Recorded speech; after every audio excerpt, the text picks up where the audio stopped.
procedure. A measure signed by Washington Governor Jay Inslee bans lawsuits against women who try to get an abortion and against those who help them get one. The law specifically says the state cannot interfere with a woman's right to have an abortion. Inslee said the law was needed because it's a perilous time for the freedom of choice in this area and comes after lawmakers in the neighboring state of Idaho partially copied the Texas abortion law, allowing family members to sue abortion providers for a minimum of $20,000 for an abortion performed within 4 years of a fetus after a heartbeat is detected. While several states have proposed more restrictive abortion laws, others like California and New York are pursuing laws like Washington's. Jessica Rosenthal, Fox News. Drug maker Moderna has asked the Food and Drug Administration to authorize a fourth shot of its COVID-19 vaccine as a booster dose for all adults. The company says its request for approval for all adults was made to provide flexibility to the Centers for Disease Control and to medical providers to determine the appropriate use as a second booster dose, including for those at a higher risk of COVID-19 due to age or potential comorbidities.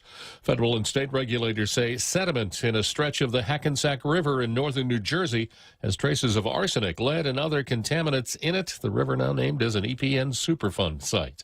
A visit to the dentist in Texas leads to a deadly shooting. A Texas man is accused of shooting two dentists. He remains behind bars on a capital murder charge. Police in Tyler, about 90 miles southeast of Dallas, say Stephen Smith got into an argument with the staff at Affordable Dentures Clinic. The 40-year-old then retrieved a handgun from his pickup truck and returned to the lobby to open fire Wednesday. Clinic staff attempted to take cover, but two dentists were fatally struck. Tom Graham, Fox News. And I'm Jack Callahan. This is Fox News.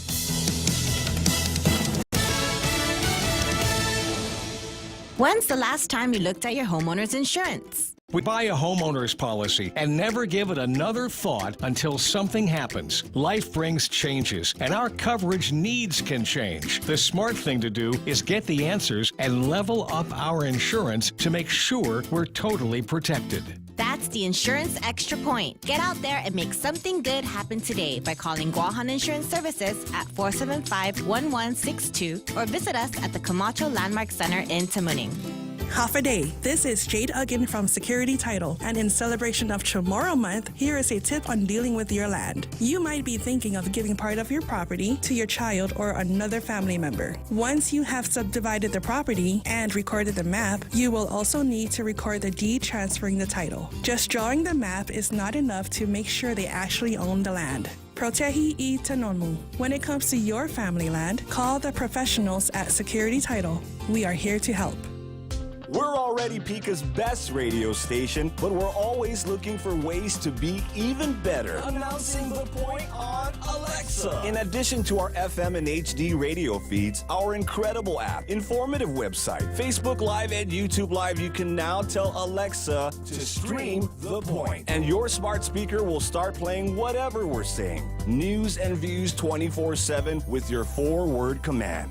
Alexa, stream The Point. Welcome to Tall Tales with Bob Klitzkie, the only show on talk radio where common sense is a lot more common. Phone lines are now open at 888-TALK. That's 888-8255. And now, The Point proudly brings you Tall Tales with Senator Bob Klitzkie. A well-regulated militia being necessary to the security of a free state, the right of the people to keep and bear arms shall not be infringed, especially on Friday, when Jose and I are in a very good mood anyhow. You know, it's the last day of Tall Tales this week. We got a couple of tough days ahead of us, so I don't think it'd be a good idea for somebody to come around here and start telling us that they want to start infringing on our right to keep and bear arms.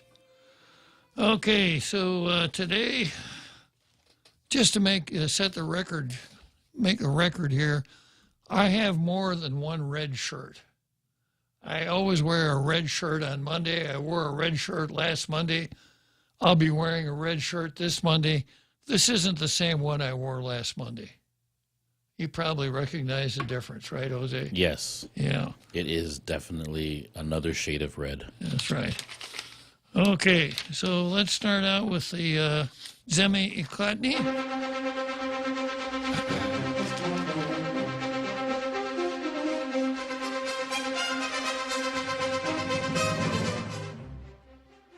we keep stumbling around here with this whole Chamorro culture, Chamorro heritage thing. It is Mes Chamorro. For you non-Chamorro speakers out there, mes is the Chamorro word for word. Comes from the Spanish word mens, M-E-N-S, right? Menses. I think. I don't know. Yeah. I think I don't know either. Okay. So it is Chamorro month. Now, here's the headline. And, of course, the headline writer is not the same person that writes the story. Our view, active involvement is key to keeping the Chamorro heritage alive. Well, everybody that lives on Guam is actively involved in keeping the Chamorro heritage every day, merely by climbing out of a kamamo, climbing out of bed and going about your day. You're keeping the Chamorro heritage alive. I've made this remark before, and I'll get to it again today. This is the absolute epicenter of the Chamorro heritage, culture, and language in the entire world. So if you want to know what the Chamorro culture is all about, just stumble around on this island for a while. Keep your eyes and ears open, and you can't miss it. All right. Now, the editorial says, the stories that are being told throughout Mes Chamorro make clear one valuable point. Engagement is key to keeping the Chamorro heritage alive.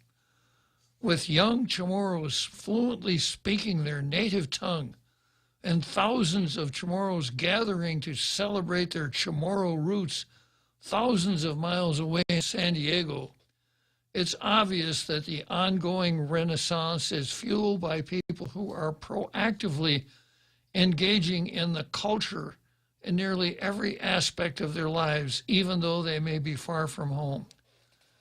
This sounds, you want to try to make this sound unique, exotic, something that doesn't happen anywhere else. I could say the same thing about myself. Yeah, you are very unique here on Guam. Yeah. But I mean, I grew up in a small BS town in the Midwest that has a culture that occupies 100% of the lives of all of the people there. It's not, this thing about, well, you don't have a culture because you're from the States. You don't have any exotic dances or funny hats or wear grass skirts. You don't have a culture. Well, wrong. Now, I made a mistake back in my University of Guam's days, and as those who studied it as well as I did would say, I committed anthropology. Anthropology is something you commit like a crime. It's not something you study. So I did study a little bit of anthropology, and I have some idea what the meaning of that word is. And here's a really good working definition.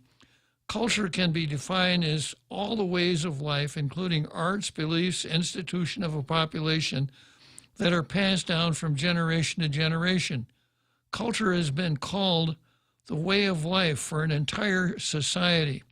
As such, it includes codes of manners, dress, language, religion, rituals, and art. Okay, so I can't think of any place that doesn't have a culture unless there's only one person there. It's pretty hard to do it by yourself. Well, that's the romanticization of anything that's foreign to the person observing it. Exactly. Which leads me to believe that we might be romanticizing our own selves. Exactly, yeah. Throwing in a little bit of Jean-Jacques Rousseau here, the so-called noble savage. I probably get canceled for using the S word there. It's just not a nice word at all, right? So young Chamorros fluently speaking their native tongue. And again, I go back to Mark Twain. Mark Twain said upon returning from his Paris vacation, he was surprised to find that even the children spoke French. You don't say. Yeah, you'd think you'd start them out as something easier like English, and then when they got to high school, teach them French, right? As with local families like the Arceos and Sablans, who are the driving force behind the Chief Hurrah Academy, or the unique experience of hearing 5-year-old Eli Maha speak fluent Chamorro. That's a unique experience. If we think that is unique, we've got a lot of preservation to do. With his mom, Elisa Laguatnia, shows that lesson plans at school are merely the surface of cultural education. Well, if it goes back to, what's his name, B.J. Tetlahi, the lesson plans aren't even the surface. The lesson plans look more like fun and games. It's very kinetic, Jose. But thanks to many proud and young Chamorros like Senyot Brian Jess, B.J. Tetlahi, the guy I just mentioned, a teacher we featured recently for his work to teach the language at John F. Kennedy High. At the beginning of every class, I tell them, I can guarantee you that at the end of the year, you're not going to be speaking Chamorro fluently, but you will know a lot of social justice stuff. That's basically what he said. Well, you got one half correct verbatim. Yeah, he did. Yeah, I did, right? Yeah. Yes, sir. That's the easy part to remember, right? Yeah. We are proving that Chamorro can thrive outside the classroom. Now, what kind of statement is that? Chamorro can thrive outside the classroom. Is it thriving inside the classroom? Is this important? It's in an aquarium.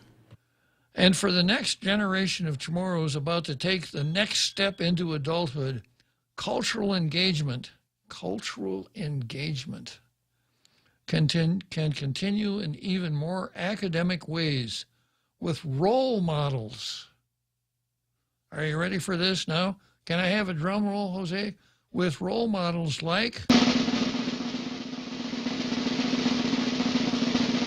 Miguel Lujan Bavacqua. No! He is a role model. A local author and curator of the Guam Museum, or with internship programs with the Guam Preservation Trust. There are countless ways to keep the Chamorro language and culture thriving. Well, I can think of a way of keeping the Chamorro language thriving. Speak it. Everything else is just window dressing. Language is sound, and that's the sum of the matter. I probably wouldn't, I most likely would not have understood it, but wouldn't that have been a boon if this was written in Chamorro? Gana de Zangan Tugi Papa Estige, nai, you fino Chamorro, te poreo no fino English. Pues. Hungan pues no. Yeah, and when you get stuck, Jose, you can always give it this. No. Da. No. But it will take continuous active engagement. We commend Guam's cultural movers and shakers for ensuring these opportunities to strengthen Guam's roots. Guam roots are available for all Chamorros everywhere. From Senyot Tetlahi's classroom to the Chamorro language classes Senyot Bavacqua offers via Zoom, and from the Arceo family's Chief Harao Academy to the opportunities to engage in academic and historical research as an intern with the Guam Preservation Trust. Now, that might make sense, academic and historical research, because part of a culture is your history. And different cultures pay different amounts of attention to their own particular history. But for me, if you're Zengin Americano Hamzunai, what you should be doing, there should be an American month, and everybody should go to Williamsburg, Virginia, and take all their children down there and spend a whole month there, and teach even the 5-year-olds to speak English. I don't know if they'd do that because the real name is called Colonial Williamsburg. Oh, yes, it is. Yeah. But you gotta go there, and you gotta take your children with you, even the 5-year-olds, and make sure that the 5-year-olds speak English to their parents. There is no shortage of opportunities for Chamorros of any age to engage in keeping the culture, keeping the heritage alive. All right, no blue stars again today. I'm not going to give them a green star again, but certainly no Blue Star. It actually kind of sounds like the same editorial from a couple days ago, just switched around. Yeah, just change the order of the paragraphs, and yeah. Let's say something really nice about Chamorro. Yeah, it's Chamorro week, right? How do you spell ethnocentrism? All right, the card for today. We start out with Paul Zerzan versus systemic racism. Talk about keeping the culture alive. Paul Zerzan wrote a letter to the editor saying that the rice, like in this picture, is not red, it's orange. Whoa. How could anybody possibly say that? You know why he said that, Jose? I have no idea. Because it's the truth. Oh. But what has that got to do with anything? It has nothing to do with anything. Yeah. You know, if you're hung up on that, lower your horizons for a career as a journalist, because if you're hung up on that, you'll never get a job at the New York Times. Okay, second item on the card is New York Post versus New York Times, proving what I just said. If you're really hung up on the truth, you'll have a hard time landing a job at the New York Times. Next item is Bavacqua versus fish. Yeah. What does he have against fish? I don't know, but we'll find out. He's one of the stars here, according to today's editorial. Doesn't he know it's Friday? Good point. Then we've got Levin versus prosecutors. Let's see. Today is a really short card. I have this feeling I'm not doing my job very well because people aren't fighting with each other very much today. My bad. So if I run out of air before we have to go to Churchill Downs, we'll go to open phones. Anything that you've always wanted to talk about on Tall Tales, but felt like you never had the opportunity, today may very well be the day. If so, I'll let you know, and we can give it a shot. I forgot to log into Facebook here. There we go.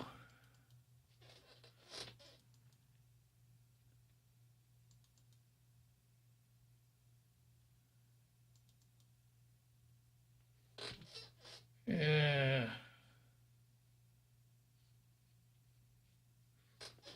And failing that, I've had this default in my back pocket ever since Tall Tales started. You'll recall when I do the read-in for the rules of engagement for Tall Tales, I always tell you that I have 24 subjects that I'm prepared to talk about at any given time. So if necessary, we can go to the default list. Okay, so let's start out with New York Post versus New York Times. This deals with Hunter Biden's laptop. Wait, I thought that was false. Hunter Biden, yeah, it's a very short story. It looks like this, Jose. It looks like, here it is. New York Times versus Hunter Biden's laptop. Yeah, when the Post broke the story about finding Hunter Biden's laptop at a computer repair shop, and they went into the hard drive and they found just all kinds of crap about Hunter Biden. What a horrible person he is. All of the crooked deals that he was in, his emails and everything like that, and they printed an expose. You know what the New York Times did, Jose? Yeah, so it wasn't what the New York Times did. It's what the New York Times didn't do. 5 days later, New York Times breaks radio silence and comes out and criticizes the Post for bad journalism. What a travesty. Well, today, the Post has a gloating license because the Times finally got around to fessing up. And see, I got somebody trying to get into the, somebody in the green room here. I'll wait just a second. No, huh? Okay. It's just somebody who wants to chat up Jose. All right. This is the New York Times. This is New York Post versus New York Times. A New York Post editorial, story. Now that Joe Biden's president, the Times finally admits Hunter's laptop is real. Now, remember, Hunter's laptop was found just before the election. And everybody and his brother, except Republicans, were saying, man, the New York Times, Facebook, Twitter, everybody kept the raps on this so that Hunter Biden, it wouldn't hurt Hunter Biden getting elected. I think they even banned New York Post from talking about it on Twitter. Yeah. Yeah, right. And said it's not substantiated. Exactly.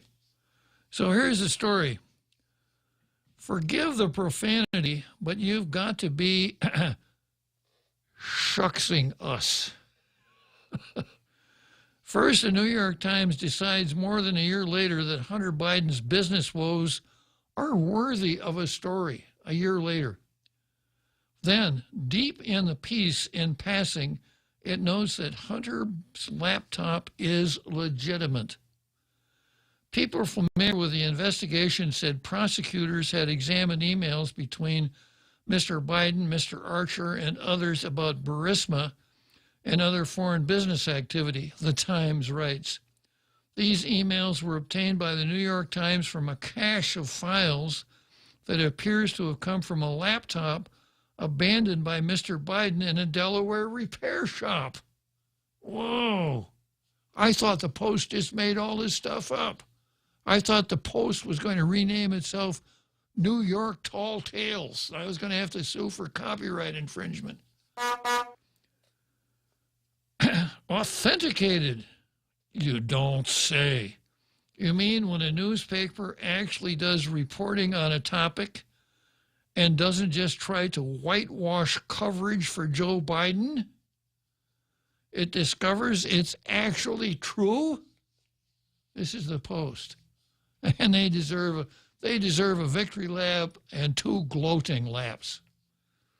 And we deserve a new president, because I think if this had been covered the way real newspapers and other media would have covered it, it would have cost Biden the election. Well, that's the thing. This story is less about Hunter and more about Joe. Exactly.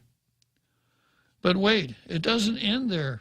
In October 2020, the Times cast doubt that there was a meeting between Joe Biden and an official from Burisma, the Ukrainian gas company for which Hunter was a board member. A Biden campaign spokesman, quote, a Biden campaign spokesman said Mr. Biden's official schedule did not show a meeting between the two men. The Times wrote, acting as a perfect stenographer. You tell me and I'll write it down in the Times, yeah. The New York Times confirmed that the content, we got to remember that, a perfect stenographer, Jose. I got to add that to my Let list. me write that down in my stenography pad. Yeah. Because we see good stenography here on the island from time to time, don't we? The New York Times confirmed that the contents of the Hunter Biden laptop were authenticated. AP, Hunter Biden's laptop was full of images featuring the president's son. Yet in the latest report published Wednesday night, the Times said the meeting likely did happen. Biden had attended the dinner in question. Funny how this works when you don't take someone else's word for it. In the heat of the presidential race of 2020, the Times never missed a chance to cast doubt on the laptop, saying the information was purported, and quoting a letter from former Democrat officials who claim, with no evidence, that it was Russian disinformation. Wrong. As recently as September 2021, the Times called the laptop unsubstantiated in a news story. Why was it unsubstantiated? Because of the willful ignorance and the Times' curious lack of curiosity, which we've noticed seems to be as prevalent as the Wuhan virus in journalism nowadays, right here in the island. You know, that the stenography kicks in no matter how ridiculous the informant of the reporter is. They just write it down and let it go, not curious at all. There were reporters at the news conference? It looks just like the press release. Yeah. Well, this press release looks just like, this story looks just like the press release I got in my email. Yeah. What a coincidence. Hunter Biden's business partner, Tony Bobulinski, came forward immediately after the Post reports and confirmed that emails bearing his name were legitimate. The Bidens didn't even deny it was true. They just deflected with the media's help, saying it was a dirty trick or not a story. Mostly, the press just ignored it. Hunter Biden's former business partner, Tony Bobulinski, confirmed that his emails were legitimate. This is from AFP via Getty. John Paul Mac Isaac, a Delaware computer repairman who went public with assorted comments, as were contents of Hunter Biden's hard drive at his home in Wilmington, Delaware. Now we're 16 months away from the 2020 election. Joe Biden's safely in the White House. Okay, mission accomplished, right? And the Times finally decides to report on news rather than carry the Biden campaign's water, which is exactly what they did. All right, let's take a short break here, and we'll come back to the New York Post. Hey, what did the grilled cheese sandwich say to their date? What'd they say? You make me melt. Oh, so cheesy. But not as cheesy as Subway's latest Eat Fresh Refresh menu innovation. The new Fresh Melts with 3 times the cheese. Fresh Melts are the cheese lover's holy grail. Fresh Melts combine freshly baked breads and your favorite meats topped with a triple load of cheese. All grilled to warm, toasty perfection. Try the ham and cheese melt, tuna melt, or steak and cheese melt to start. Best of all, you can make any footlong into a fresh melt. At Subway, eat fresh. Listen to The Point anytime, anywhere on Odyssey. Odyssey is your new audio home for all the music, news, sports, and podcasts that matter to you. Find your favorite stations like The Point and discover more. Music stations, local and trusted news sources, sports talk and team coverage, plus today's biggest podcasts. Find it all on the Odyssey app. AUDACY. Attention tailgaters. It's time for you to get a new tail to gate on. It's a fact. They got a 2021 model clearance going on all kinds of your favorite Nissan models, the Rogue Sport, Kicks, Murano, Titan, and they've all got great FM radios so that you can pick up tall tales in the afternoon. 0% APR, or your first 3 payments are on Nissan. Zero down magic tailgaters. Learn more by visiting nissanguam.com. Now, more Tall Tales with Bob Klitzkie. Spitting truth like watermelon seeds at a summer picnic. Call now, 888-TALK, 888-8255. I just peeked at Facebook here a second ago, and I saw something that's kind of interesting from L1 Champaco. Let's see if I could find it again.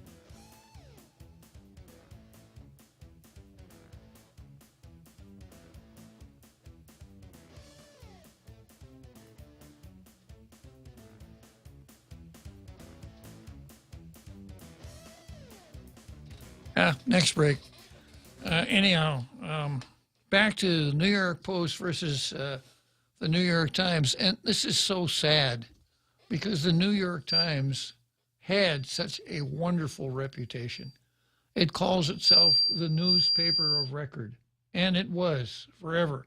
If you really wanted to know what happened 50 years ago, look it up in the New York Times morgue, because they were good reporters, accurate and thorough reporters, etc. But they've drifted so far off the tracks now. They had a revolution where the newsroom actually staged a coup over the editorial room. Remember that? Yep. Caused the dismissal of an editor, and it's just a complete flop anymore. It's a joke. And Veritas has that video that just came out. Did you just see that?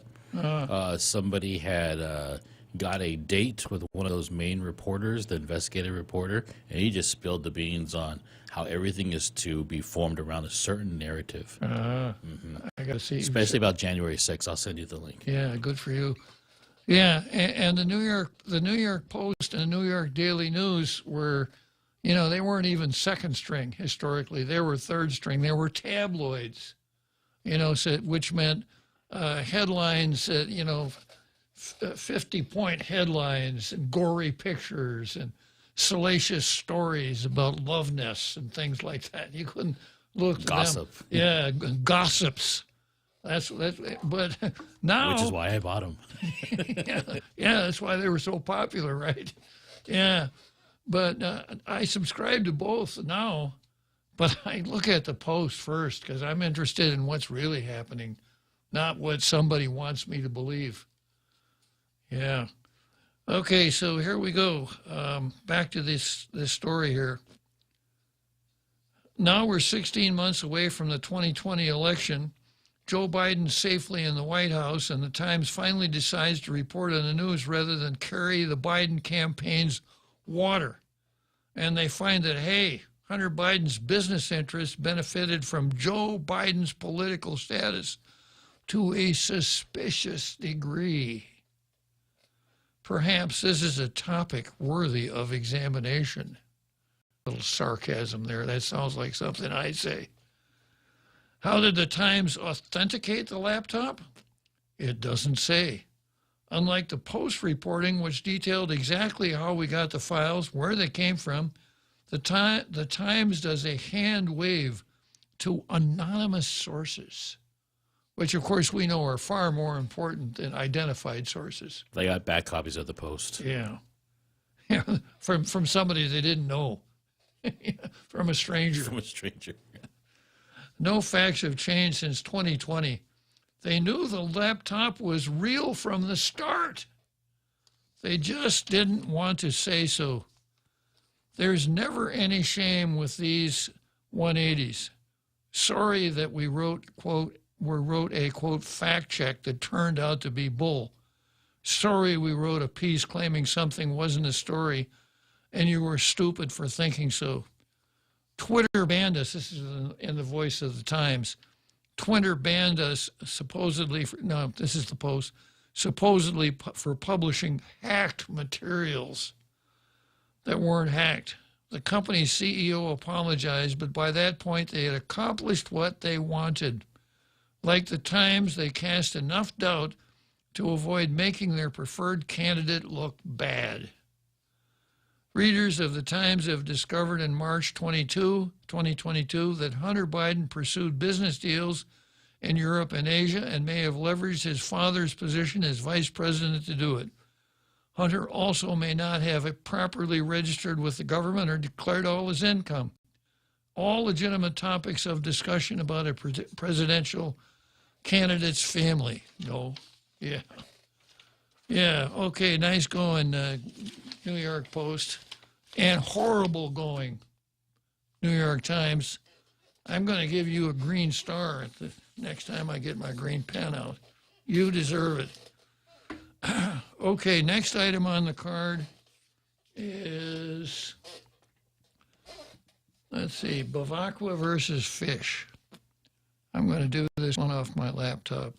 I mean, my iPad.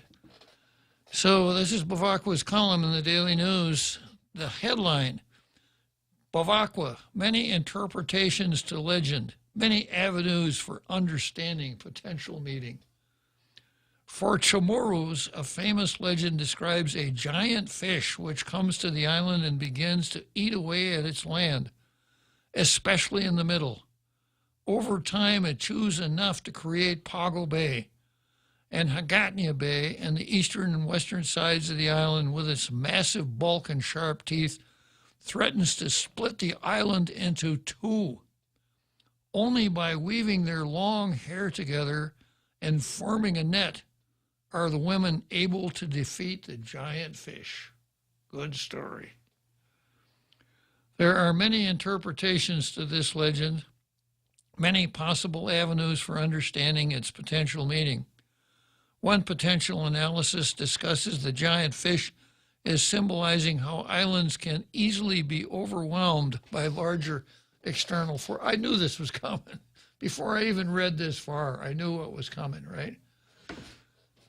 We can see this in terms of invasive species that come from a larger system. Okay, full disclosure here. I confess I am an invasive species. Yeah. Invasive species coming from a larger system and enter into a small island ecosystem and run rampant. We can see it in how small island communities, economies, and infrastructures can be overwhelmed by larger forces. For islanders in Palau, the Federated States of Micronesia, and the Marshall Islands, these types of concerns were prominent when thinking about their political future and leaving behind the former trust territory. Citation here, bibliography. The U.S. was a partner that wanted to work with in some form, but it was also much larger, perhaps, and had different interests and intentions, and a problematic history when it came to indigenous people and other islanders. We got to start laying the foundation for critical race theory here. Political leaders in Micronesia, as they were looking toward the next step in political development, were keenly aware of the situations of those across the American empire. Now, how would he know that? You know, I was around here. I was paying close attention. I've been all over the trust territory. I've been to every single district. My wife has worked in every one of them but one. So I wouldn't call myself an expert on the islands of the trust territory and the trust territory government, but I'd call myself an informed person. And I'm always amazed at the things that Bavacqua knows, although he was probably like 4 or 5 years old when they happened. Well, it's like the beginning of this op-ed. There's a story, and there's many interpretations, and here's his. Yeah, here's the correct one, right? Yeah.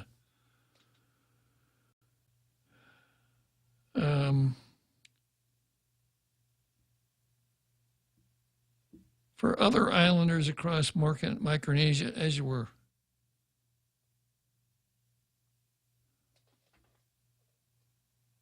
Yeah, they knew, for example, how Native American populations had been displaced to make way for settler communities, how they had been pushed off their land and into reservations as America expanded and moved west. They were also aware of the fate of Native Hawaiians and Chamorros, whose lands also were under U.S. control. And these islands... Wait, what? In these islands, American control and influence led to plenty of development investment, but it also led to displacement, loss of culture, and sovereignty, which nobody on the island ever had. There has never been a sovereignty known as Guam in the entire history of the island.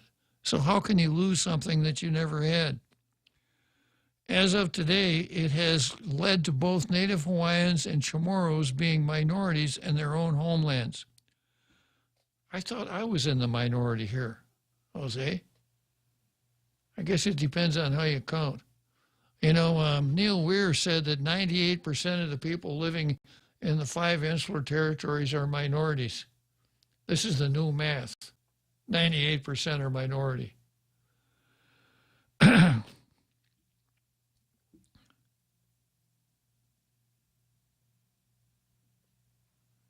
For other islanders across Micronesia, this was a delicate issue. Some wanted to be closer to the United States, others wanted more distance. This is the nature of political status debate. a decolonization conversation. It takes into account issues such as this and attempts to decide through education and oftentimes a plebiscite or series of plebiscites which political course makes the most sense given what people would like, but also what they're concerned or worried about. Except we don't want to even put the one that probably most people will like on the table, which is where we are right now. Today, each of these nations exists in free association with the United States, whereby they have a close relationship, but also have, he says, also have their own sovereignty. There's an omission in here. Well, I'll get him on English usage. Also have their own sovereignty. They have sovereignty. It's not their own. Sovereignty is just sovereignty. You can't have somebody else's. So you don't need to say it's your own. What's the omission, Jose? There was a group of islands that made their own choice that's complete opposite to what he's describing here. He doesn't want to talk about that. It's not convenient. No. Oh, it's a different interpretation. Exactly. The narrative is too good to check the facts. Now, for each of these island nations, it was critical that they be able to enjoy a close relationship, but not necessarily be forced into the types of situations that other indigenous people connected to the U.S. faced. In previous discussions around constitutions for both the U.S. and the Virgin Islands, the issue of wanting to remain close to the U.S., but also the ability to insulate oneself from it was key. Next week, we'll discuss more about how that manifested in past constitutional attempts. Well, here's the story. None of the Micronesian islands, including the Northern Marianas, were ever sovereign in their entire history. In order to be a sovereign nation, other sovereign nations have to recognize you. The fact that you don't have a foreign ruler is part of it. But other nations have to recognize your sovereignty. So none of those islands were sovereign nations. Actually, we're cutting up close to a break. So why don't I take a short break here, and we'll come back. I'll break into the middle of this story, accommodate Senator Duenas. He may have some important news for us. Always here to help you. This island is our home. Through the years, we've been a friend to the neighbors we have known. Now we're banking on the future. No services to choose. Bank Pacific, where others put branches, we place roots. Back at it again with the Lenten season menu with Mezcla, giving you a variety of food you can enjoy and pick from, like the fish tacos, spicy buttered shrimp, parrotfish escabeche, lobster pad capral pasta, crab-crusted Chilean sea bass, and more. There you have options. Offered at Hagåtña location for lunch and dinner only at Mezcla. For reservations, call 671-479-2652. What are you waiting for? Let's go celebrate the Lenten season with Mezcla.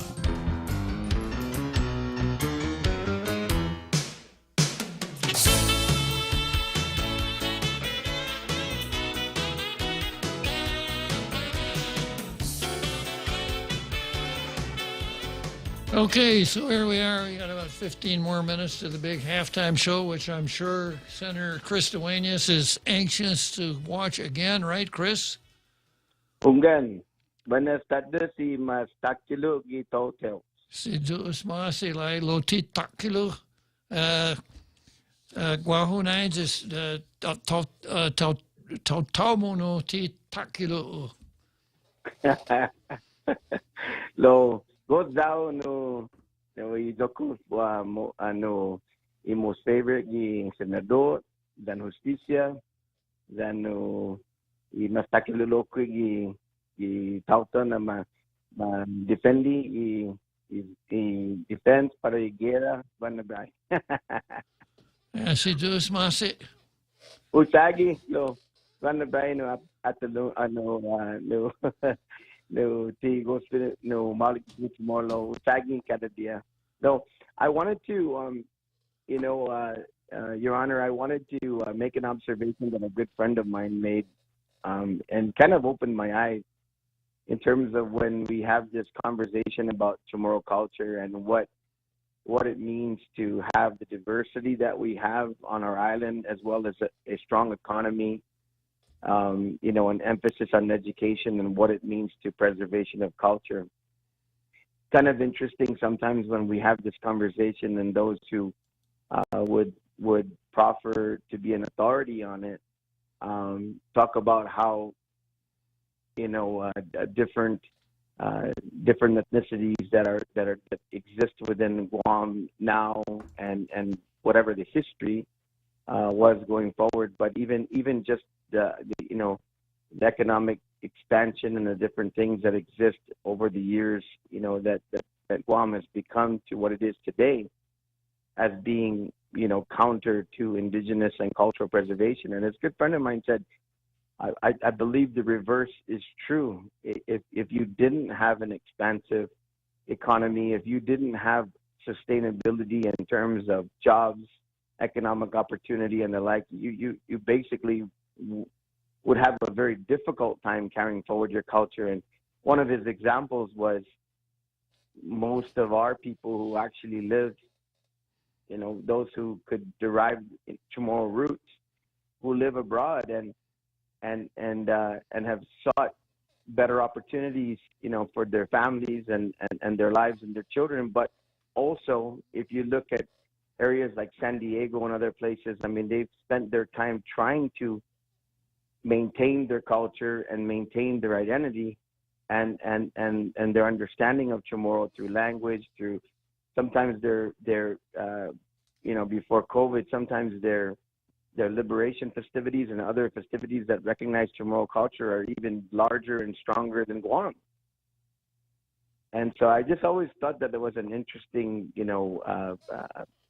way that, a very, an individual that I respect very much, who's very much, into culture and into the preservation of the Chamorro culture, but, has a complete different argument in terms of what it means to have the economic activity and the way Guam is today. And it's our choice to exercise the use of our language, as you've mentioned so many different times, and to preserve the culture. But to sustain that, you also have to have the ability to sustain your family. Yeah, one of the things that anthropologists talk about when they discuss culture is a sentence. It's about how people satisfy their wants, when wants actually means needs, right? Right. So if you're starving to death, cultural preservation probably doesn't get a whole lot of emphasis. Sure.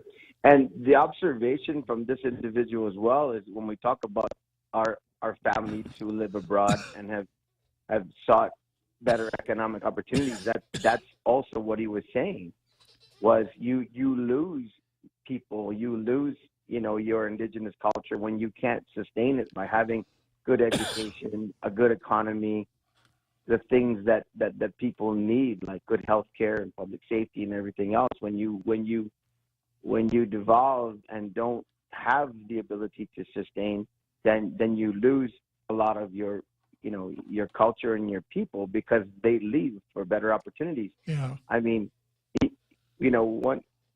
other than the Compact Impact and, of course, that negotiated agreement nationally, I mean, that's what also a lot of Micronesia suffers from as well. I mean, not all habitual residents, of course, we've had difficulty, just like any other civilization, with individuals traveling for whatever different reasons. But if you go to most businesses on Guam, you see a lot of folks from Micronesia, throughout all of our industries, particularly service industry, working and trying to better their lives and trying to have their children better their lives through education and the like. And that is one thing that even holds back, our brothers and sisters in Micronesia. So if you wanted to try to isolate some or list some of the isolates of Chamorro culture, one of the things you could say is that it's part of the Chamorro culture to pack up and move to the other side of the Pacific Ocean if the economic grass on the other side is greener than it is here. That's a cultural element. Well, that's how we got to this island in the first place, according to the historical data That's or right. studies. Yeah. And something else I think that's worth mentioning, Chris, is that the Chamorros' willingness to accept Taldago and incorporate them and their ways into how they satisfy their needs is really an important part of the culture. I think so, and I think that's why a lot of a lot of the differences that exist sometimes from those who try to perpetuate that the way to preserve the culture is to become more homogeneous. It doesn't make sense overall, and it doesn't make sense to isolate, because of the fact that if you don't have that ability to sustain yourself, you have no ability to sustain your culture. And so it doesn't make sense. And so when you're anti-military, when you're anti build-up, when you're anti things that provide for jobs and economic opportunity, and even some people who don't even like certain parts of tourism and other economic expansion, I mean, you limit yourself in terms of your ability, and it's very hard to go anywhere and see an indigenous population that's been able to sustain themselves without significant economic opportunity, and that's kind of what I was trying to bring to the table. Yeah, you're exactly right. The only example that I could think of, Jose, is Japan. Other than that, Japan closed itself off to the rest of the world until 1857 and did pretty well, recovered pretty well. But the history of the world is migration. Nobody ever stayed in one place very long, and the progress of the world has been the product of these migrations and the trade and intercourse, not that kind of intercourse, amongst different peoples as they move around. And so part of culture is how a distinct group of people reacts to these outside influences. And that's part of the Chamorro culture. And I think the Chamorro culture has done a really good job of adapting to the parts of the culture San Lago that they like and rejected other parts of it, which is the way it's supposed to work, or the way it does work, whether it's supposed to or not. Well, there's one question here that Dr. Bawaka put up here, not a question, but a statement. As it is today, both Native Hawaiians and Chamorros being minorities in their own homelands, the question is, are you a Chamorro less of a Chamorro because you're not on Guam or the CNMI? Mm-hmm. Or what makes you Chamorro? What makes someone Chamorro? Because there are less people here, but there's a greater population of Chamorros in the continental U.S. Exactly. No, you're exactly right. And that's why, like, even for many, many years when my dad was alive and we would visit different families that had moved stateside, particularly Washington State and California, I tell you, I mean, we would go to certain of those households, and all the way through my generation and down, and then of course my dad and his family and those who stayed, I mean, they still spoke the language fluently. They spoke it in the house. I mean, all the meals were prepared the same way. It's just, we were in a different place. And the one thing that I remember, especially in terms of education, economic opportunity, and hard work, my dad comes from the generation and the stories from my aunties and my uncle and all those who helped build Guam, becoming nurses, teachers, attorneys, and the like. When they were sent stateside for school, and the families sacrificed and scraped together whatever they had, those individuals, they never came back to Guam like nowadays, for Christmas and summer and everything else. When they went to go off to get their education and come back and try to help build Guam, they stayed until they were done. And the families sacrificed to make sure that they could, that they would help come back home with an education and build Guam and build a better future. And that that's as close as I can come to. I mean, we're talking about 100 years of history going back to my tata, Tatambihu and Nanambiha, all the way through. And that was the culture that I learned. True enough, Jose. True enough, Chris. Good insights all. Yeah, so I mean, I just think that I think it's more important to talk about preserving our culture through our language and our activities and the fact that we have a diverse, wonderful population of multiple ethnicities here going forward, and embracing cultures and embracing our own going forward alongside taking care of our people, than to try to carve it out and make it seem like anything has been a detriment to our culture other than ourselves, I guess is what I was trying to say. Okay, Maligi, kwentos mo, Chris, Diyos mo sila, Astroter Biyahe. Algumas. All right, let's break for that big halftime show.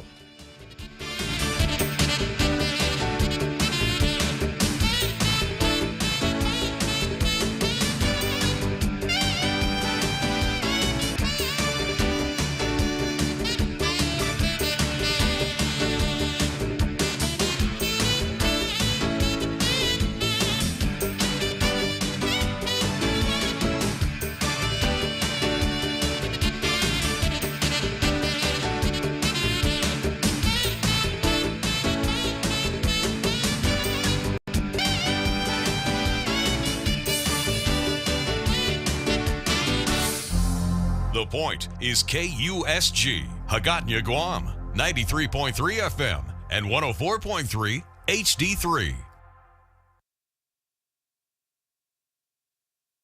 I'm Jack Callahan, Fox News. Russian missiles striking near the city of Lviv. A number of missiles slammed into the airport here, just about 4 miles or so from the city center of Lviv. Large clouds of smoke seen emanating from, at, or very near the airport. We are not certain at this point of what the exact target was. We're told it may have been an aircraft repair center. That might mean that the Russians believed that Ukrainian military aircraft were being repaired at that airport. Fox's Jonathan Hunt reports the Lviv airport is only about 40 miles from the border with Poland, a NATO member. British intelligence says the Russian ground attack is stalled by supply line troubles and attacks by Ukrainian forces. And U.S. intelligence believes Vladimir Putin could threaten to go nuclear. The 2022 Worldwide Threat Assessment from the Director of the Defense Intelligence Agency, Lieutenant General Scott Barrier, has been handed over to Congress. It says Moscow is going to be using more lethal capabilities in Ukraine to overcome stiff resistance to the invasion, and expect more nuclear threats from the Kremlin if the war drags on. It says Russia claims to have upgraded 86% of its nuclear triad. The report also says Russia is trying to establish military bases across different continents, including Africa and Latin America. Fox's Jill Nato. President Biden will speak by phone with China's President Xi Jinping today. White House Press Secretary Jen Psaki says he'll be direct. The absence of denunciation by China of what Russia is doing, this flies in the face, of course, of everything China stands for, including the basic principles of the UN Charter, including the basic principles of respect for sovereignty of nations. And Psaki says the two leaders plan to discuss more than just the Russian invasion of Ukraine. America is listening to Fox News. We're already Pika's best radio station, but we're always looking for ways to be even better. Announcing the point on Alexa. In addition to our FM and HD radio feeds, our incredible app, informative website, Facebook Live, and YouTube Live, you can now tell Alexa to stream The Point. And your smart speaker will start playing whatever we're saying. News and views 24/7 with your 4-word command. Alexa, stream The Point. Back at it again with the Lenten season menu with Mezcla, giving you a variety of food you can enjoy and pick from, like the fish tacos, spicy buttered shrimp, parrotfish escabeche, lobster pad capral pasta, crab-crusted Chilean sea bass, and more. There you have options. Offered at Hagatna location for lunch and dinner only at Mezcla. For reservations, call 671-479-2652. What are you waiting for? Let's go celebrate the Lenten season with Mezcla. Negotiators are moving closer to a final agreement to restore the U.S. to the Iran nuclear deal. The discussions stalled over the weekend after Russia insisted on its own sanctions relief as part of any deal. The West has targeted Russia with massive financial penalties for its invasion of Ukraine. Russia appears to have backed off its demands. Critics argue another nuclear agreement with Iran will only fuel Iran's ballistic missile program and Iran-backed militias across the Middle East. Two sources with knowledge of the deliberations say the Biden administration is considering dropping the Islamic Revolutionary Guard Corps' foreign terrorist designation in exchange for a public agreement to curb aggression in the region, though the sources say the administration has made no decisions on dropping the IRGC's designation. Fox's Rich Edson, bipartisan support for reinstituting a popular tax deduction. Both Republican and Democrat lawmakers on the Senate Finance Committee calling for the restoration of the charitable deduction for donors who don't itemize their taxes. That's been a priority for nonprofit organizations nationwide. Former New York Governor Andrew Cuomo, who resigned last year after several women accused him of sexual misconduct, says he is open to running again. Cuomo making the comments during a speech to about 100 people in the New York City borough of the Bronx, blaming his ouster on cancel culture. The pandemic apparently convincing many Americans to kick a bad habit. The first year of the pandemic saw more Americans drinking heavily and using drugs, but apparently the nation has soured on smoking. The CDC now says cigarette use dropped to an all-time low in 2020, with 1 in 8 adults surveyed saying they were currently lighting up. Adult e-cigarette use also dropped. CDC officials credit public health campaigns, but some outside experts say tobacco price hikes may have also played a role. States and many cities have been packing on the taxes when it comes to purchasing cigarettes, and that could be pricing people out of the habit. Tom Graham, Fox News. And I'm Jack Callahan. This is Fox News.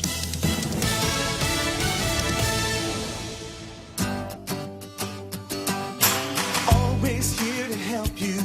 This island is our home. Through the years we've been a friend to the neighbors we have known.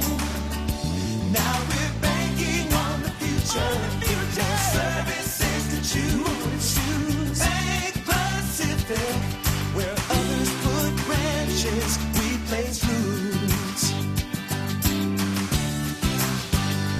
$15 might not get you that far, but Chili's is bucking the trend with $15 meal deals. At Chili's, $15 gives you not one, not two, but 3-course meal deals complete with a drink, a starter, and an entree.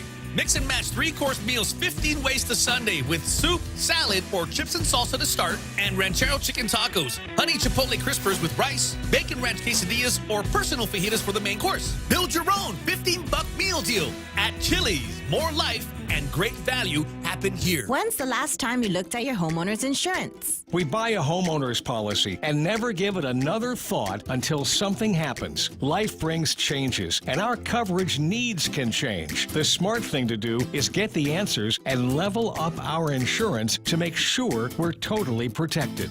That's the Insurance Extra Point. Get out there and make something good happen today by calling Guahan Insurance Services at 475-1162 or visit us at the Camacho Landmark Center in Tamuning.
Okay, so here we are back on Tall Tales after that big halftime show, meaning this is the second half of Tall Tales, the last Tall Tales of this week, I'm sad to say.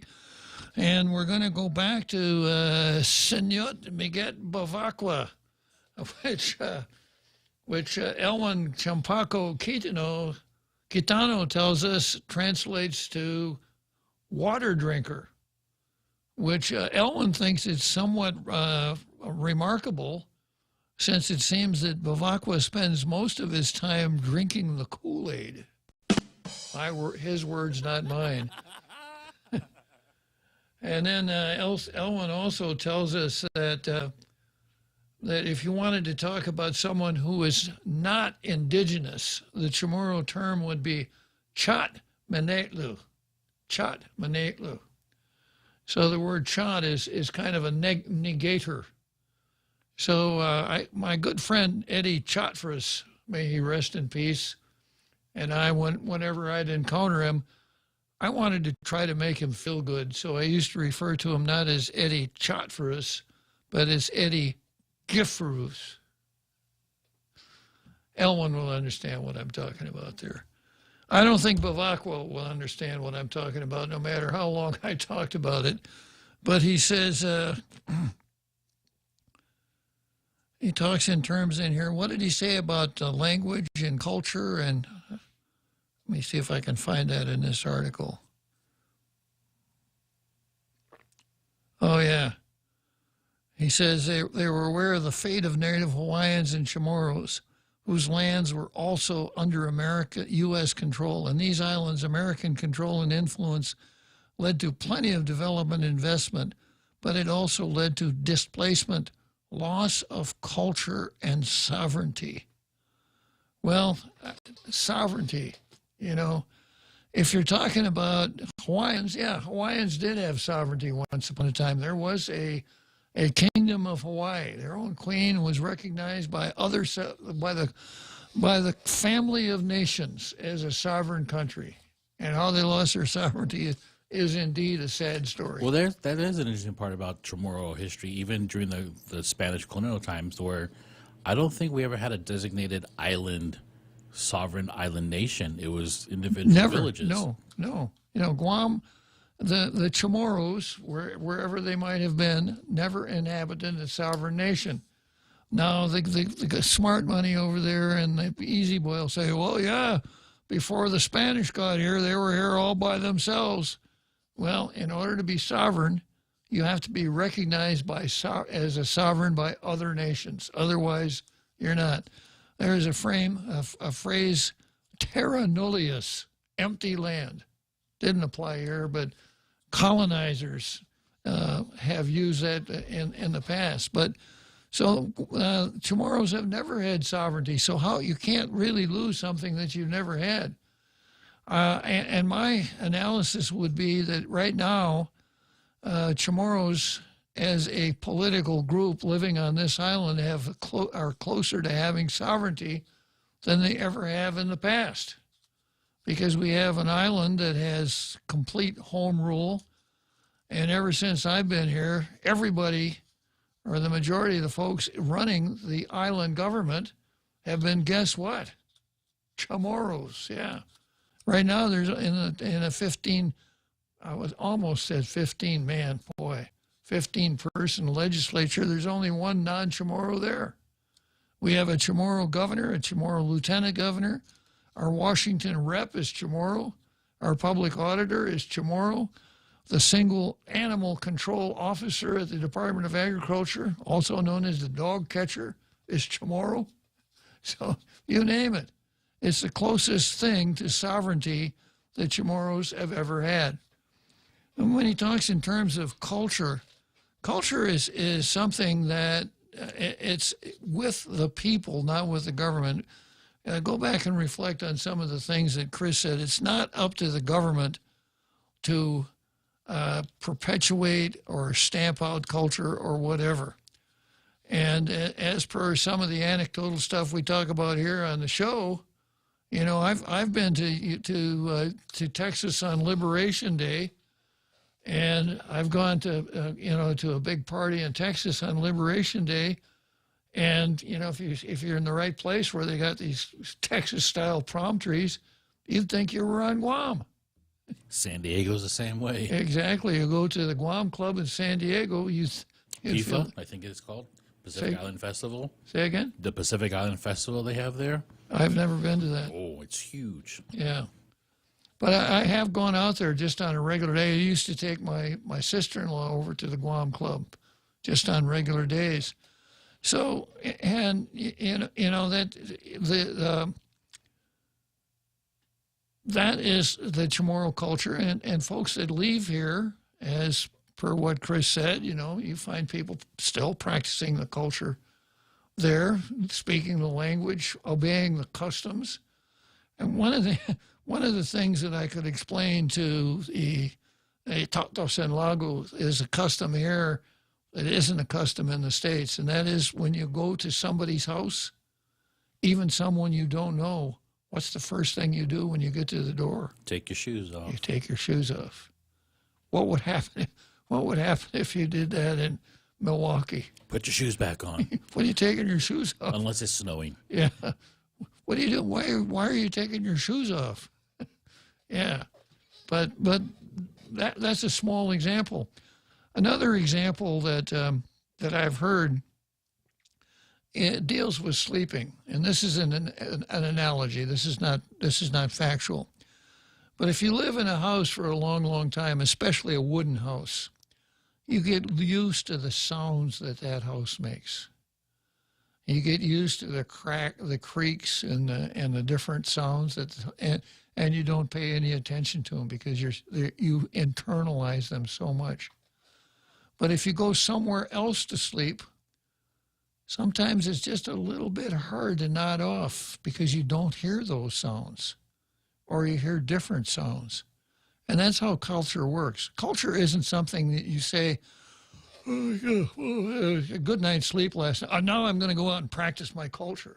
It just doesn't work that way. Well, when I first moved back here to the island, my Guam culture consisted of going to sleep, listening to the sounds of the airplane because I was in Mong Mong there you go. every night. But it's chickens. Everyone that comes back here after spending some time elsewhere has to remember that chickens are everywhere. Now, I feel like there's no chickens anywhere, but they are. I just don't hear them anymore. You tune them out. That's right. That's right. You tune them out. So, you know, whether or not, what parts of your culture you want to hang on to is not up to the government, whether it's the United States government. And I think, you know, you could say bad things, and I will say bad things about the United States in the past. I've been somewhat critical of the naval administration of Guam. It was, in fact, martial law for 52 years. And it was martial law for 52 years because no one really cared. That's the reason. Guam no longer had any value to the United States after ships stopped burning coal. And until the Japanese started, workloads started gathering because of the Japanese, it had really no strategic importance. So the United States just had it. And the naval governors that were sent here, usually captains in the Navy, for them it was like being in command of a ship. Your mission was to keep the ship on course. And there were passengers on the ship. You were responsible for their well-being. But that wasn't your major mission. Not a very good way to, you know, for a government to set itself up. It was the way things were done up until the Organic Act. It was not uncommon in other parts of the world.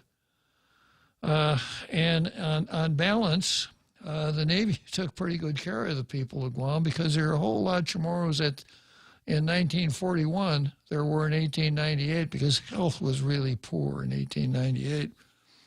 So, when you come down to these things in terms of culture, sovereignty, I think it's really important you kind of know what you're talking about. And of course, Bavakwa puts himself in a position where he thinks he knows what motivated the people in the Caroline Islands and the Marshall Islands at the end of the Trust Territory era. You know, what happened was this. The United States conquered all those islands in World War II. In 1947, the United Nations created a trust territory and put the United States in charge of the trust territory, which the United States didn't do very much for a long, long time, except maybe blow up nuclear weapons in Bikini. Not a very good thing. It wasn't until the Solomon Report came out in like 1960 or so report done, commissioned by the U.S. government that put the United States in pretty bad light as to what was going on, that the United States started actually spending any money in the trust territory. President Kennedy probably was the first president that paid any attention to it at all. The Peace Corps came out. And he sent Peace Corps volunteers here. And by the way, there was a bit of scandal because when the Peace Corps volunteers were sent here on their way to Saipan, they overnighted here, maybe spent a couple days here.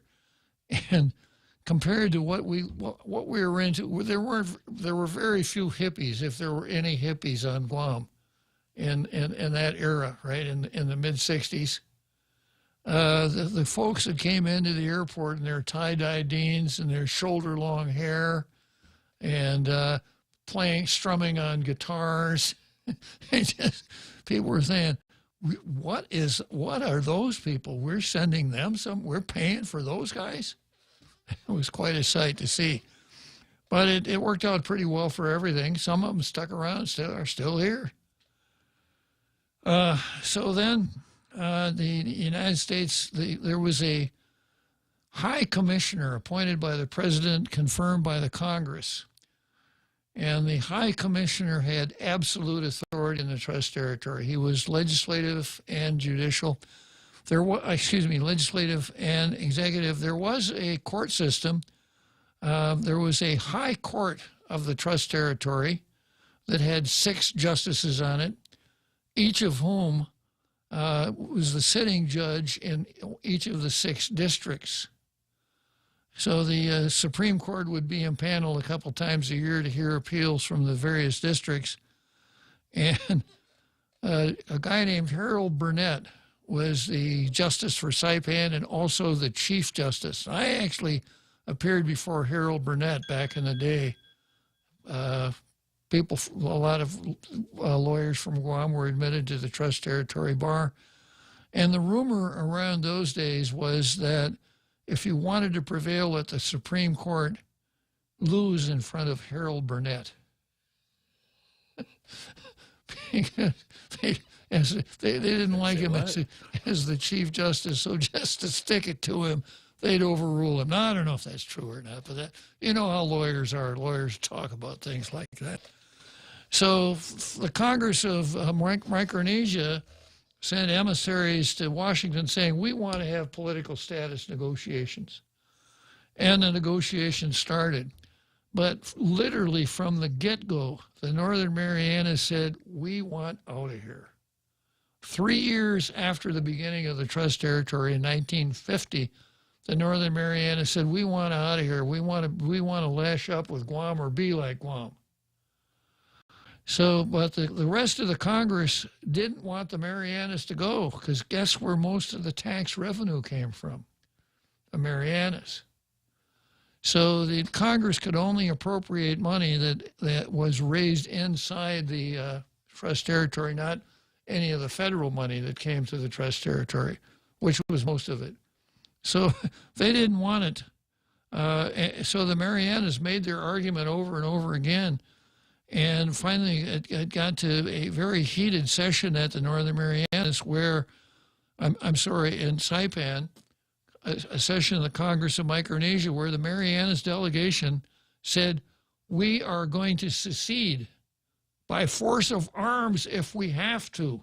We want out of here. We don't want to be lashed up with the rest of you guys for political status. And they walked out. That night, the Congress building burned to the ground. No kidding. Yeah. We never found out who did it. It's probably the great nephew of the kid that burned down the Reichstag. I don't know. I don't think so. No, you don't think so, huh?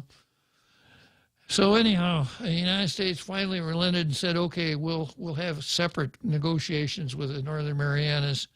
We'll continue to negotiate with the Congress for the rest of the islands. So the Marianas, now this was the Marianas District. There was no Commonwealth. So you can't say the Commonwealth negotiated a better deal, because the Commonwealth was a product of the negotiation, not the negotiator. So the Marianas District appointed I can't remember the initial, something like Mariana's political status negotiation team or something like that. And they sat down and cut their deal with a guy named Hayden Williams, who had ambassador rank at the time, because the Marianas District was not a part of the United States. The United States never exercised sovereignty over the trust territory. It's a trust territory. So it's kind of like the argument that the church was trying to make. Although legal title was in the United States, beneficial title was in the various districts, right? So they finally cut their deal with a covenant, which turned out to be a very nice deal for them. And the other other islands in the Mariana, as in the Carolines and Marshalls, went their separate ways. Palau also, right? Were they part of the trust? The Palau was part of the Caroline Islands. Palau, Yap, Chuk, Koshrai, Ponape, Caroline Islands, Madro, Kwajalein, Bikini, and Awetak, Marshall Islands, yeah. So that's all that happened. So the Marianas couldn't wait to get in, to become a territories of the United States. We had a plebiscite in 1967 to see whether the Guam and the Northern Marianas should be reunified. And the Marianas said yes, and the people of Guam said no. Denied. Yeah. And that's, I think, part of the reason they went their separate ways, but not all of it. So Bavacqua just only wants to tell a little bit of the story. He doesn't want to tell about these islanders that couldn't wait to get under the American flag. And that was the glaring omission from this op-ed. And an awful lot of what he says, yeah. Yeah. So, Bavacqua had I guess I could say fellow traveler. Let's see if I can find it here. Yeah. A part of his gang named Bowman, who was out at the university teaching, I don't know, one of these courses that ends in studies, where the kids don't learn anything, but they come away with firm understanding of critical race theory. A map to the UN. Yeah, and she was a columnist for the Daily News, and she got on the white supremacist bandwagon, and I couldn't resist. She wrote a column for the Post. I couldn't resist, so I wrote a letter back. And with your leave, Jose, I'll read that letter into the record. This goes all the way back to 2018, I think. And the title of it is Vanilla Supremacy and Social Onomatopoeia. Onomatopoeia. What sound does a bee make? Buzz. Buzz. Oh, okay. Yeah. Boom. Buzz. Pow. That's onomatopoeia, yeah. And she called herself Issa Bowman, Rainbow Bowman, right? Which maybe she was, I don't know. And then the pull-out quote, Issa demonstrated what can be labeled social onomatopoeia. Issa is exactly what she so vehemently speaks out against. Here's the column, or the letter. Vanilla supremacy is not onomatopoeia, but, well, read on. Per Merriam-Webster, onomatopoeia means the naming of a thing or action by a vocal imitation of the sound associated with it, such as buzz or hiss. It's an odd word that will take on a new use below. Vanilla supremacy is not an ad for a new ice cream flavor. Vanilla supremacy, an issue raised in the opinion writer's column running in the April 18 edition of the Post, is a polemic from the uber left aimed at setting us all straight on how we must embrace the critical theory approach to race. The column is about skin, actually skin color, especially the really bad one. The author of Vanilla Supremacy one Elizabeth Kelly Bowman signs on with the nom de plume Issa. Arriving only 6 short years ago, Issa has apparently grasped, with the help of cultural Marxists such as Kimberly Williams Crenshaw, the social complexities of our island to the point that she, actually I guess I should refer to Issa as they, is now qualified to speak with authority on the subject Issa stepped in to speak for those whose skin color she found requires someone else to speak up for them. You can see where this is going, huh? Yep. So Issa speaks out to condemn white supremacy. You don't say. Uh-huh. As evidence of white supremacy, Issa put forth her proofs. For instance, U.S. presidents of the United States. She just really hammers this one. As evidence of white supremacy, Issa put forth her proofs. For instance, U.S. presidents. They were all white men, with one outstanding exception. Oh, Bill Clinton. Yeah. Well, I was thinking Hillary Clinton. There you go. Yeah, she, for at least a year afterwards, she said she beat Trump. Remember that? Yeah.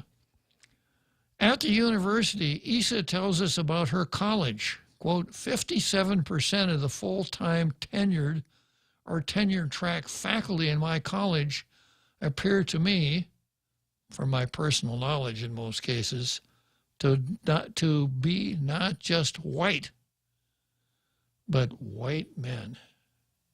The horror of it all. That is demographic dominance by one category of persons. And in effect, it's an example of institutionalized racial and gender supremacy. It has to be. How else could you explain it?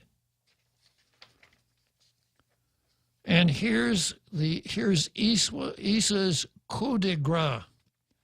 Quote, a few months ago, the dean of my college published a letter to the editor in the Pacific Daily News in which, although acknowledging the insidious nature of racism, he argued against the use of the term white supremacy, even saying, there is no white supremacy. To him, using the expression perpetuates racist practices and beliefs.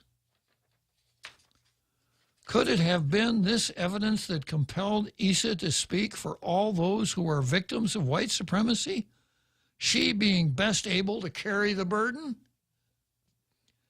By doing so, Issa demonstrated what can be labeled social onomatopoeia. Issa is exactly what she so vehemently speaks out against. Rudyard, as you were, R.I.P. Rudyard Kipling. Issa, check your privilege. I thought this was so funny. I thought my own column was pretty funny, but the raw material I had to work with. Kind of like cultural appropriation. Exactly. Yeah, and University of Guam, guess who was president at the time? Underwood. Yeah, and, you know, he's pretty familiar with this stuff because been teaching critical race theory since 1972. So let's head for Chicago.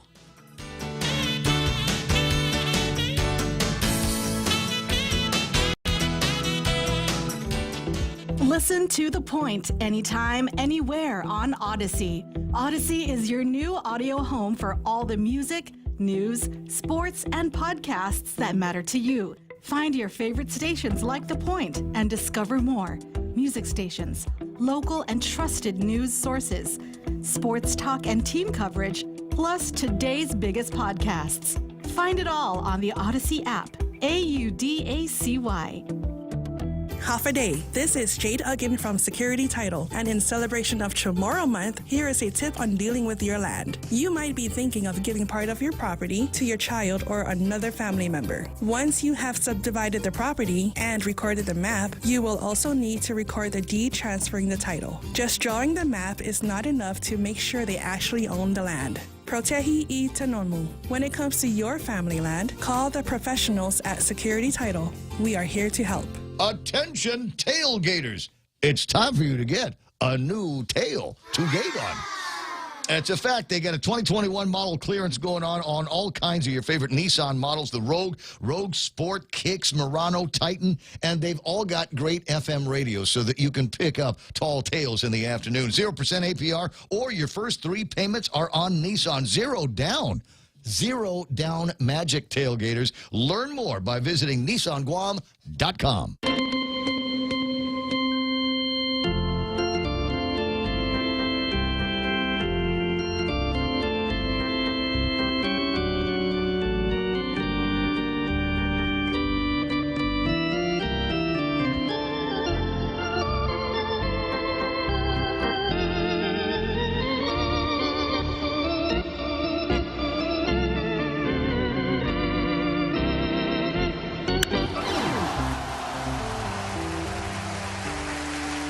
Well, here we are, Jose.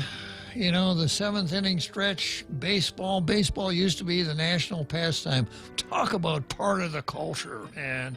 That was baseball. You know, as a youngster, I was so into baseball. I could have told you who played on every single team, batting averages and stuff like that.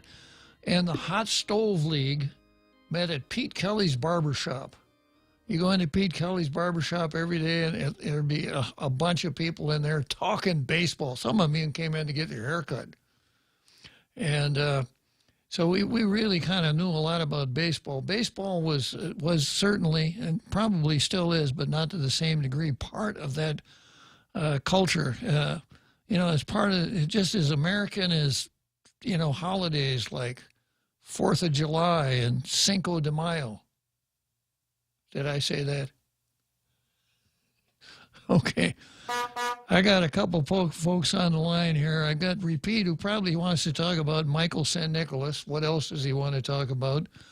And then our Carl, who wants to talk about culture. Oh, wait a minute. I'm looking at the stack. Repeat doesn't want to talk about Michael San. He's playing against type. He wants to talk about Chamorro language and culture. Buenas, Pete. Go for it. Yes, Uncle Bob. You know, a couple of points. First of all, you know, in my family, I speak fluent Chamorro. In my family, we all had the opportunity because our elders all spoke to us in Chamorro, but it was to each their own, whether they wanted to or not. And so some of my cousins speak and some of my cousins don't speak, but it wasn't for lack of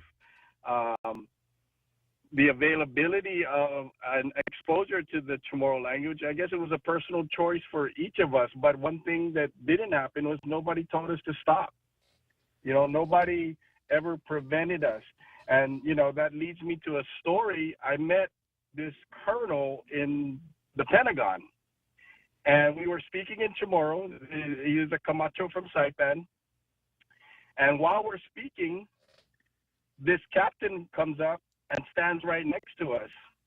And apparently the colonel knew who she was. And then after about 5 minutes of me and him continuing our conversation in Chamorro, in the Pentagon, he turns to her and he says to me, wait for a minute. And then he turns to her and he says, hey, Captain, you don't mind if we speak our language, do you? And she goes, oh, no, sir, not at all.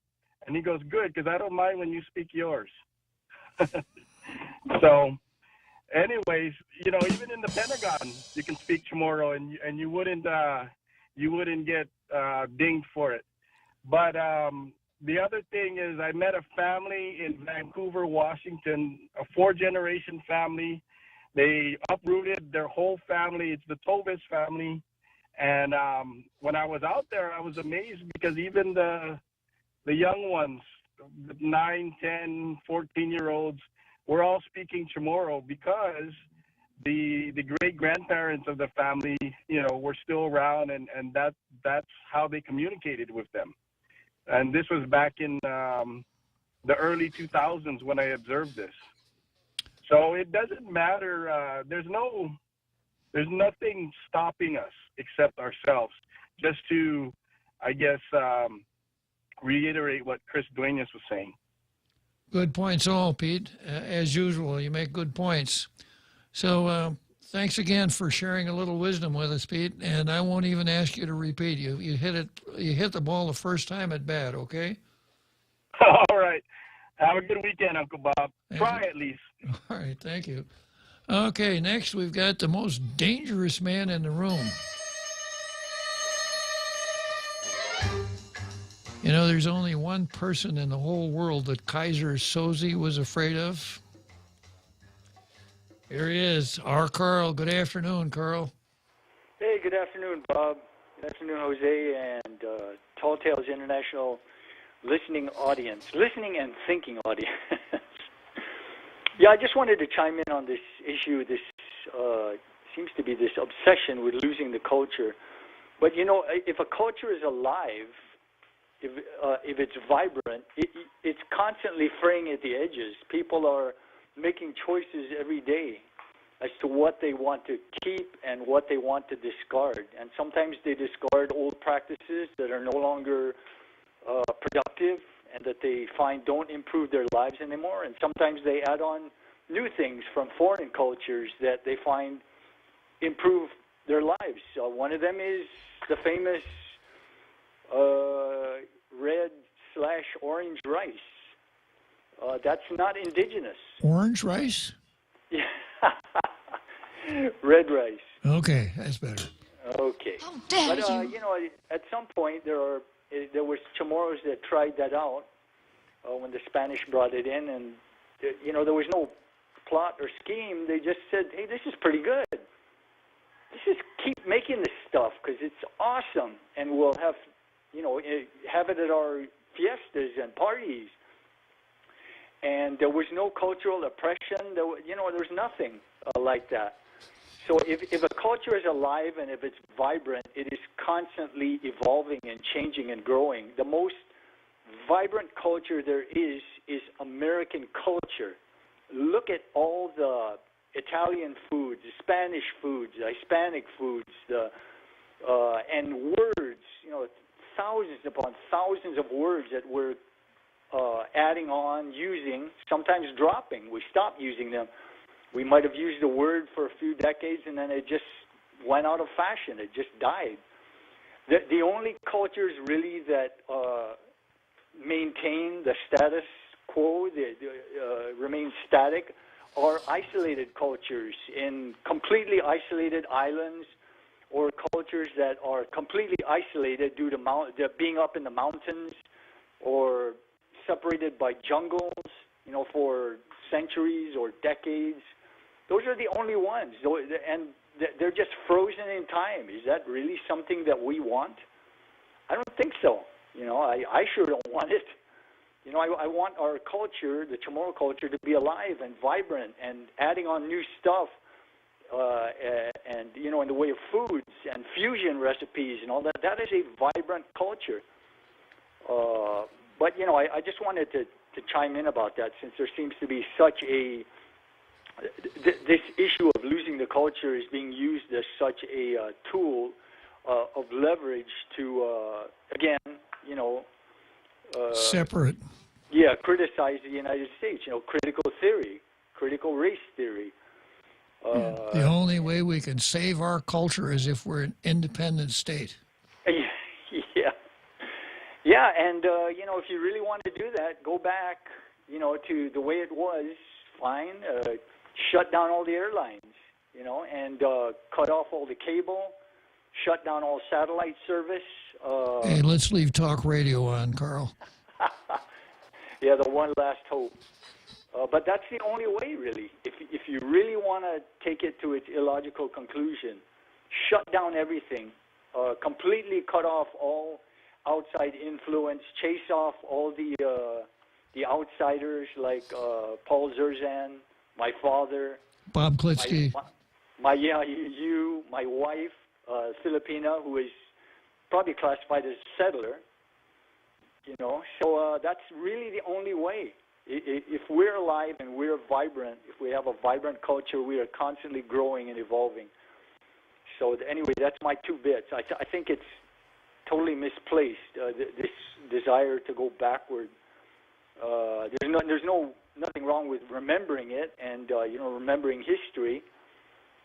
But as far as going back there and reviving the practices, we've evolved, we've grown. We're a growing culture. We're vibrant. Yeah, you know, I go do a lot of walking, and the other day I was walking around Najigo, and I saw this young lady, this young person sitting around weaving a basket out of coconut leaves, and I said, "You're weaving something?" She says, "Yeah, I got to go over to Payless and buy some groceries." Of course, nowadays, that's about the only way you can get it back, isn't it? Yeah, very true.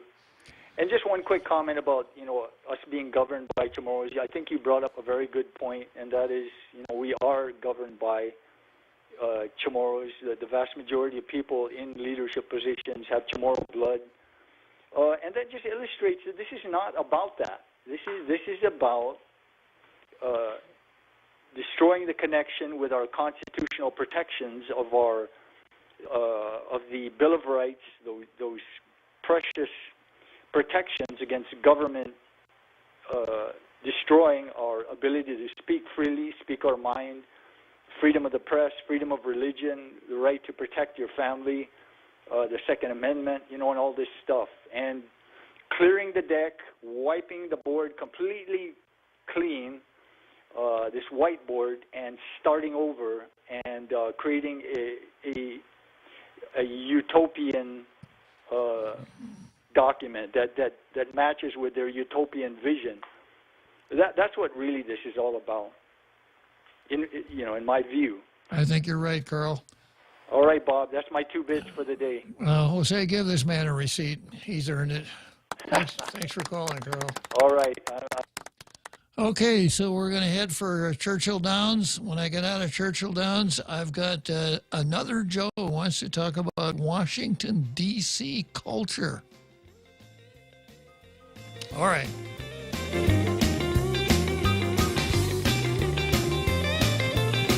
Back at it again with the Lenten season menu with Mezcla, giving you a variety of food you can enjoy and pick from, like the fish tacos, spicy buttered shrimp, parrotfish escabeche, lobster pad capral pasta, crab-crusted Chilean sea bass, and more. There you have options. Offered at Hagåtña location for lunch and dinner only at Mezcla. For reservations, call 671-479-2652. What are you waiting for? Let's go celebrate the Lenten season with Mezcla. We're already Pica's best radio station, but we're always looking for ways to be even better. Announcing the point on Alexa. In addition to our FM and HD radio feeds, our incredible app, informative website, Facebook Live, and YouTube Live, you can now tell Alexa to stream The Point. And your smart speaker will start playing whatever we're saying. News and views 24/7 with your 4-word command. Alexa, stream The Point.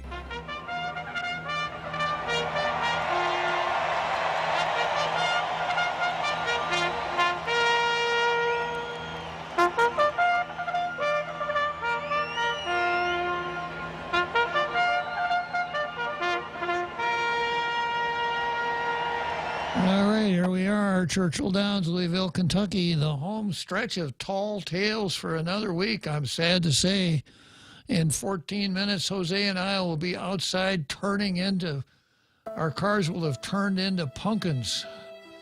We'll no longer be in our Cinderella capacity. We'll just be regular people instead of talking to you tailgaters out there in our international radio listening audience. But we'll be back on Monday. Before I get to our next caller, another Joe, Melvin Santos posted something here that I want to comment on. Melvin Santos says, too much animosity during World War II, but the ultimate goal is reunification of the Mariana Islands is there. Well, when he's talking about the animosity, I think it probably bears repeating. The Northern Marianas, especially Saipan, were under Japanese control. The Japanese fortified the Marianas heavily.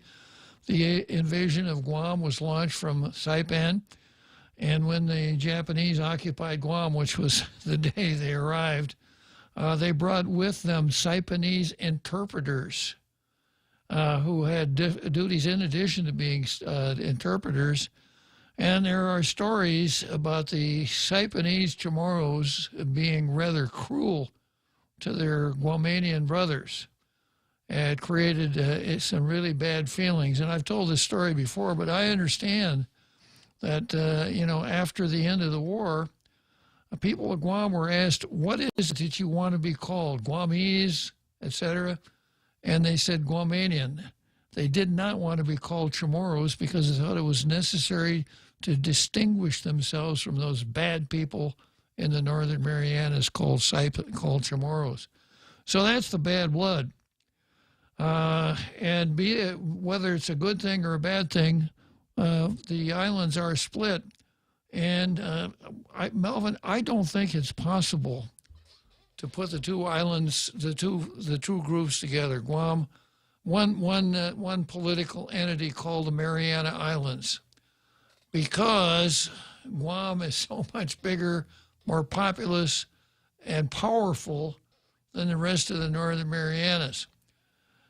So if the Northern Marianas were united with Guam, they would lose whatever autonomy, self-government, however you want to express it, that they have, and would become basically a suburb of Guam. I just have the sense that that wouldn't sit very well. Something else to consider is that the folks, the people on the islands, although tightly tied together by blood and family, have kind of a different approach to things than the people on Guam. So I think the chances of ever putting Humpty Dumpty back together again are somewhere between extremely slim and none. Not politically, but, the ties are there. It's just not feasible politically, I think. Yeah.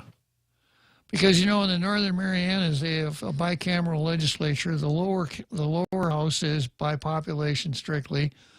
The upper house, 9 senators, 3 from Rota, 3 from Tinian, 3 from Saipan. In other words, Rota has as much political power as Saipan. That wouldn't be the case if the islands were to reunite. Rota would have about as much political power as Malolo. It just wouldn't work very well. Okay, I got another Joe, and we'll see if we can drive-through Jack in. I suppose he's sitting in a drive-through somewhere procuring his supper. Good afternoon, another Joe. Yeah, Bob. Hey, we're forgetting that you brought up before that there's quite a bit of money that went through the casino in CNMI. So they say money makes the world turn around. I wouldn't be surprised if they had a bunch of money to spend to buy up influence here in Guam. Of course, you would think the FBI, you brought up before, aren't they supposed to be keeping track of that stuff? Or did they fall asleep and forget? Well, they brought up a lot of influence in Saipan, but they fell flat on their face. The only thing that the folks that run the casino do nowadays that knows us, that we know they're still there, is they're showing up in court all the time.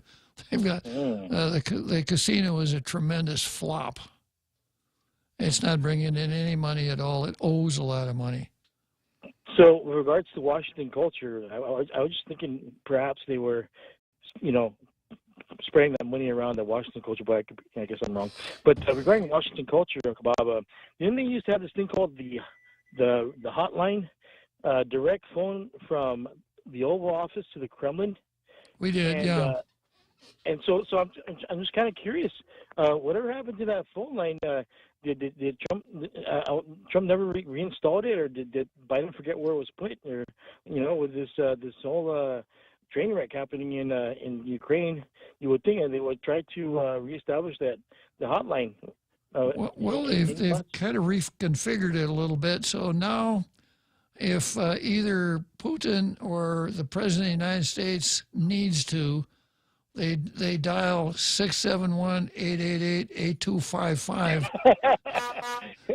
And Jose has a special key on his phone. They can get straight through to me regardless of what I'm doing. And they found that works a lot better than that hotline they had before.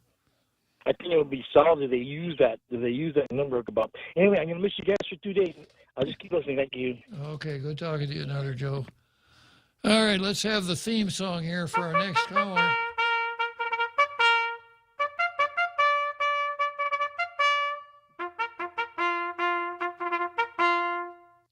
It's an old military song called "Come and Get Your Chow, Jack." There I am, and here we are. Real quick, I reject much of the premises of how the culture is being, the word culture is being defined nowadays, especially from the left. For me, culture simply means your ability to function within your society, by how your society operates.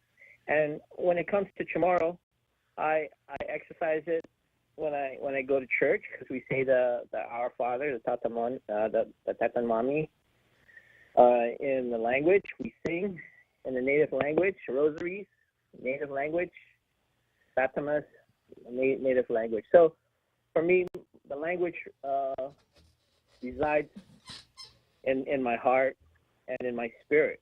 And other than that, my daily life operates outside of Chamorro. There's no Bank of Chamorro that I go to help me pay my bills. Yeah, I requested her for a Chamorro only credit card, but apparently they don't do that. Or even a Chamorro only loan. They don't do that either. Mm-hmm. Borrow me fun. But boy, do they bank on the Chamorro. We're a minority bank, and so we'll just change it to Tassi and rake in all those bucks. But that's just for me, it's for your ability to function within society according to its norms and traditions. And the Chamorro language lives, is embedded in my faith. And much of the words that I know are in my faith. Granted, though, as I get older, I notice that when I get a little bit tipsy, too much to drink, I resort to the Chamorro language just so I could have the cognitive skills not to stick my foot in my mouth or get into trouble. It slows the process down in which I'm able to communicate with my fellow Chamorros and veterans. So, we have a copacetic a meeting or a celebration.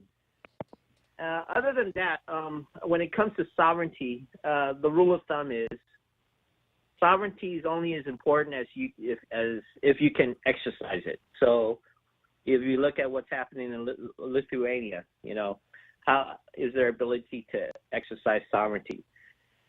We here in Guam, we exercise sovereignty just like in the United States every November 2nd, We give up our individual popular sovereignty to elect people to represent us. The problem is now they're extending those voting days, and it actually infringes into our private sovereignty, in our personal sovereignty. And I don't understand why people don't recognize that. And as far as the exercise of sovereignty, it's whether or not you can exercise it. You can't just label yourself a sovereign people and expect anybody to pay heed to it. And you can't be also half pregnant. You can't be calling yourself a sovereign independent nation in one hand, and then on the other hand, your daily life, your daily routine, your daily government remains in another world outside of your own indigenous culture. So it's just kind of hard. It's hard to fathom how these things are going around. And we just have to look at Canada, what happens to them when personal sovereignty is taken away. Australia, to us, the unvaxxed that have been here in Guam, how we were treated during the pandemic, and still nobody has apologized for that. How we, as a society, recognized, Governor Liu and said, yes, we're willing to give up our rights, our freedoms, temporary. And in exchange, what she gave us back were privileges. They weren't the same things that we gave up during the pandemic. Well, hopefully it'll come to an end as the island's State of the Island address approaches. But that's another story, because right here now, it's hard to say. I understand why people think that Marxism is a problem, but to me, really, Marxism is just really material stuff. The real threat is Nietzsche, Friedrich Nietzsche, because he attacks things when he says about, God does not exist. This Dostoevsky, when he says God is dead, These things are problems because they attack the idea of what we believe or what, individual people believe. And that's Marxism, Jack. Jack, I got to go. Good, right. Good chat. Thanks for calling. All right. Have a great day, Bob. Thank you. Okay, here we go. Let's go, Brandon. See you Monday.